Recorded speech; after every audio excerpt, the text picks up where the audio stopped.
Fabio has birthday in 4 days. Yes, I have 4 days to make the best present possible. How that's gonna happen? Fabio is as close as brother to me, and also he's the half Italian blood prince, so I have to make a present that will most impress him.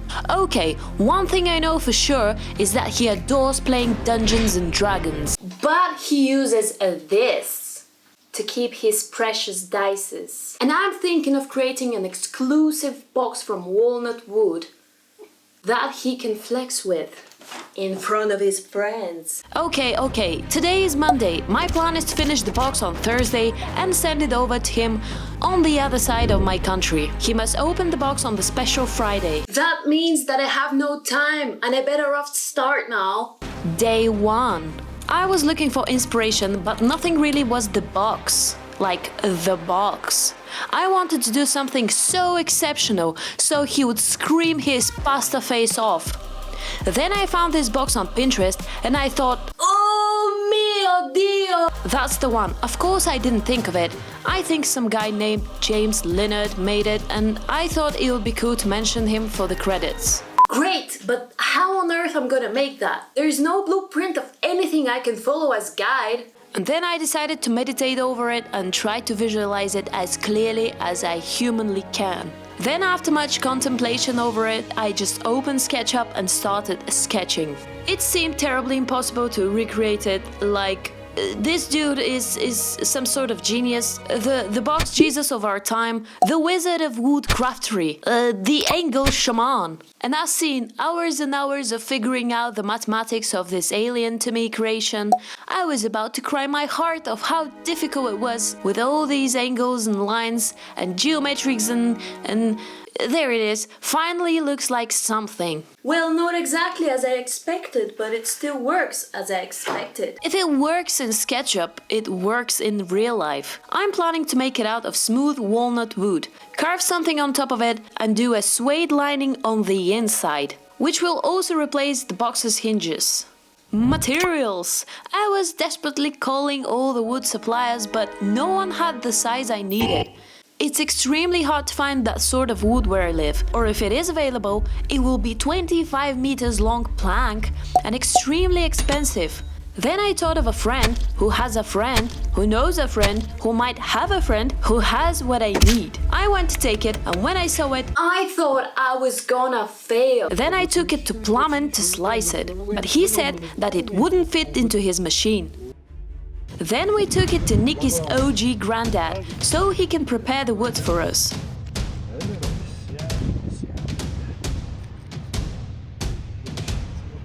It turned out to be extremely difficult and dangerous, and you should never attempt such thing on your own. Have in mind that he's an experienced man who knows what he's doing.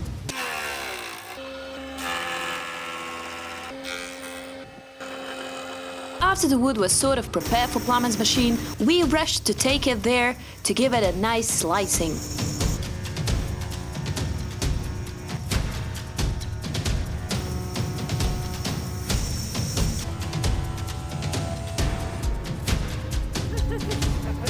Well, this is where things started to get dramatic. I must say that I'm not a professional woodworker. I mean, not a woodworker at all.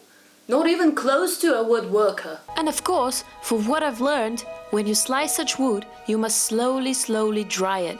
Otherwise, the wood will curve and twist and yeah. But Fabio's birthday is this Friday, so I have the biggest excuse. Learn from mistakes. Day 2. The wood was well rested at room temperature, and for the sake of avoiding massive failure, I made a tiny prototype from cardboard to test it. Walnut is expensive wood, and not only that, it lost its life for being Fabio's dice box, so we must respect it and not ruin it for nothing. We quickly went to the Tiger, the leather man, to buy some high-class leather and glue for later. Then back to the studio, I sketched and measured the wood 100 times before cutting it. Everything had to be precise and well cropped. For this job, I used my birthday present, the mini bandsaw. It was very precise, but vibrating so bad that I had to be slow with that.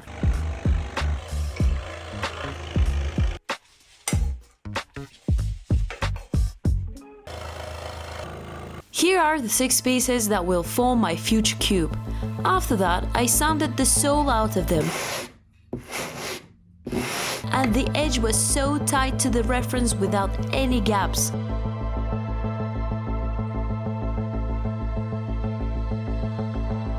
After that, I removed the brown of the hose and I sanded the hell out of it again.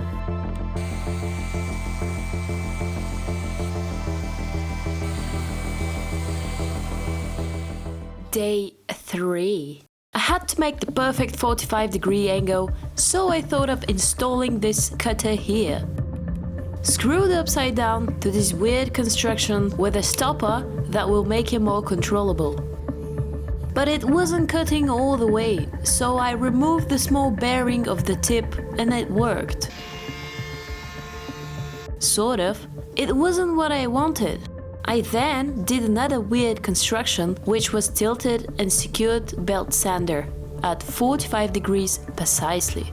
Not to be done on your own again. Doesn't matter if it's just a sander, it can still hurt you.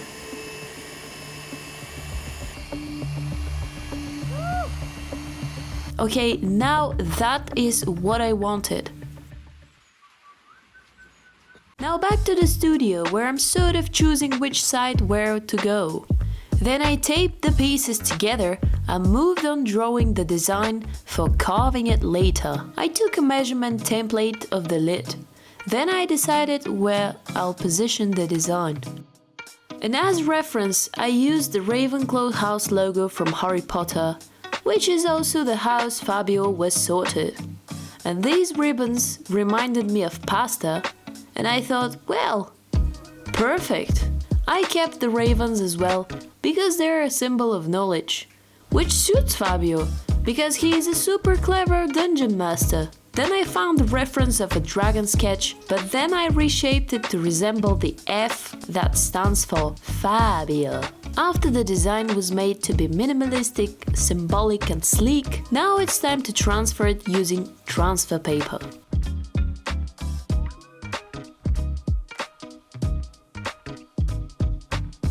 After that, I wanted to redo the contours better so I can see them while carving.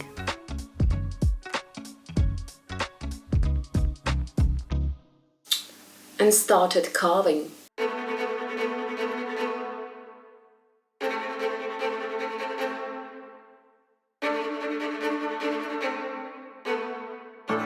After the lid has been carved, I mixed some white and a little bit of ochre paint to achieve that pale cream color that will look more natural as filling.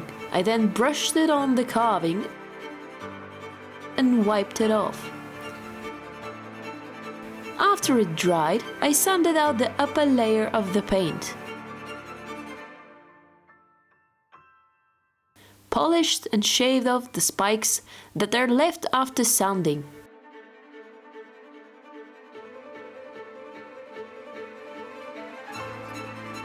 Now that the lid is in place, I was thinking of going to sleep or cutting it. It was already 2 AM, so I couldn't leave it there. After measuring and marking the lines, I took it to the bend saw, and this time I had to absolutely nail it.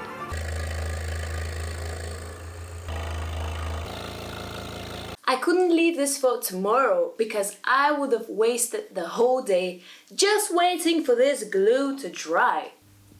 I got back to the studio and placed the pieces with precision, taped them again carefully and glued the base first.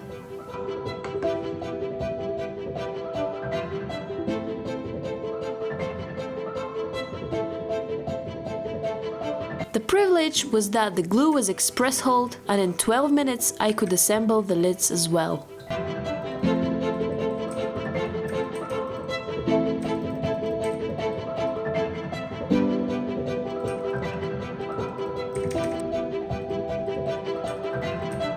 Day 4. Now it's finally the time to attach the lids to the magical D&D dice box. I'm taping it again so I can add the clamps when fixed and add the tarpaulin fabric, which is super duper strong. This will hold the lids while opening the box. They will be under the leather lining, so don't worry if it looks ugly right now.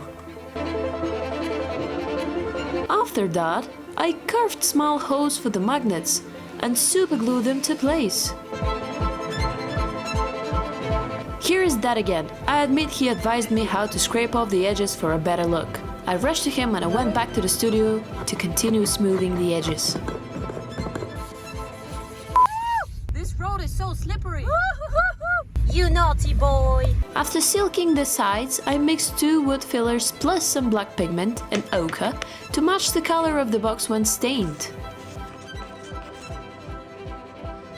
Then I filled up the gaps and sanded off the excess.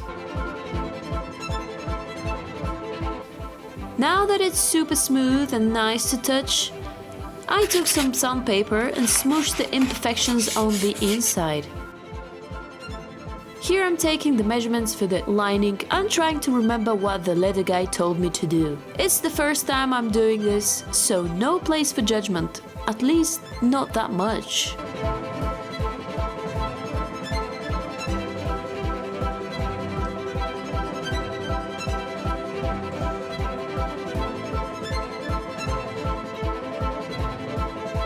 I had to press down hard and evenly so there are no air pockets. After the leather lining was completed, I sanded the box again and polished it to shine. Then I cut and shaped some tiny cubes for the legs of the box and glued them to the bottom. Now my favorite part came, staining the box. Also, that way carving would stand out more. Staining the box with oil is gonna keep the wood healthy, covering the white spots with brush and... Ladies and gentlemen, I'm Fabio, and I'm also called by Diana the President de la Soup, and I may or may not have a birthday today. Since I only get one shot at unpacking this, let's see what's going on. Whatever it is, I'm not gonna be very surprised, because everything Diana does is beyond f***ing amazing. So let's see.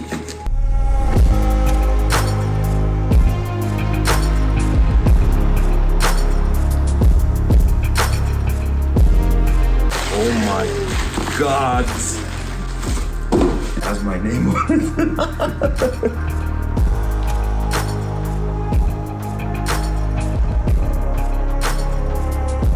And Captain Man Cave, because I am the captain of the Man Cave. How do I even open this?